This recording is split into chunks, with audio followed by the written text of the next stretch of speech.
The more and more I volunteered at the fire department, the more and more I enjoyed it, and really just loved the camaraderie of the people at the department and the things that we do for the community.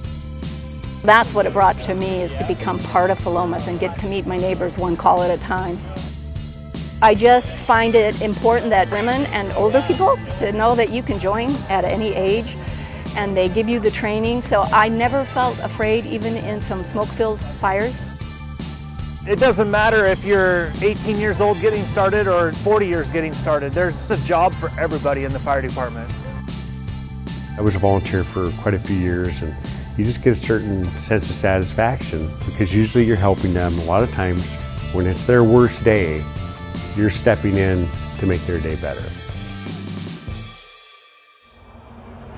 You know, when a baby is born, you usually hear, "Oh, yay, it's a..." But there was none of that. It was complete silence in the room. And that was what tipped me that something was really wrong. We were having a home birth with Boston, and I had my 2 midwives there, and my mother and my 2 sisters, of course my husband, Michael.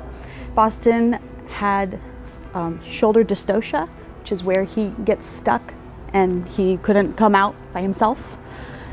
So he needed assistance, and when he did come out, he was not breathing. He did not have a heartbeat. He was very gray and he wasn't moving. And I was helpless. There was nothing I could do. My midwife looks up and she says, "Call 911. The midwife is doing chest compressions and CPR on Boston. And 3 minutes later, the trucks came and the men walked in the room. And to me, it was really beautiful because it was like they were like angels coming in and just saving me, saving my baby. Usually, you know, if they have to do CPR on an infant right away, compressions and ventilations will start the heart. And in this case, that was not happening. And so then we had to figure out what to do otherwise. They don't have baby defibrillators, so he had to make a judgment call. No time for thinking about it or calling for some advice. He had to use the adult one. And I was afraid. I thought, this is going to be too much. But it was that or leave him gone. I just remember, you know, we shocked, and, you know, everybody, all the medics were watching the monitor to see what was going to happen. And I just remember that very joyous feeling when, you know, we see that rhythm go back to what it's supposed to be. They said, "Okay, we have a heartbeat." And in that moment was when I had like peace all of a sudden, just went from, you know, tragedy to, okay, we've got something, we've got life. And then they whisked him away and carried him out to the truck, and my husband went with. And I didn't see him until probably 20 or 30 minutes after, and he was wiggling and moving and colorful and screaming.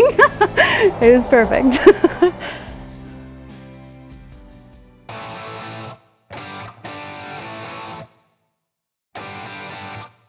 So you need to be 18 years old. You need to have a clean criminal record. That's one of the things we look at, and you just need to be capable of doing the job. And that capable piece is, we have a broad range of people in our organization. Anything from retired grandparents right down to those 18-year-olds. We look for people that are prepared to be prepared, and that are in it for the long haul, and that know that most of what they're going to do is just the training piece and the preparation piece, and just being there and being ready. That's such a huge part of it, because that's what the community expects, is for us to be ready for them 24 hours a day, 7 days a week. But the reality is we make a difference on every call we go on. You know, it's just not as dramatic sometimes. You know, sometimes just being there to hold somebody's hand and to, you know, put your hand on their shoulder and say, you know, we're here and we'll take over for you, is important. It's really important to them. If you want to make a difference in your community, becoming a volunteer at Philomath Fire and Rescue is a great chance for you to really make a difference in people's lives. Come visit us at our website, www.philomathfire.com, or check us out on Facebook.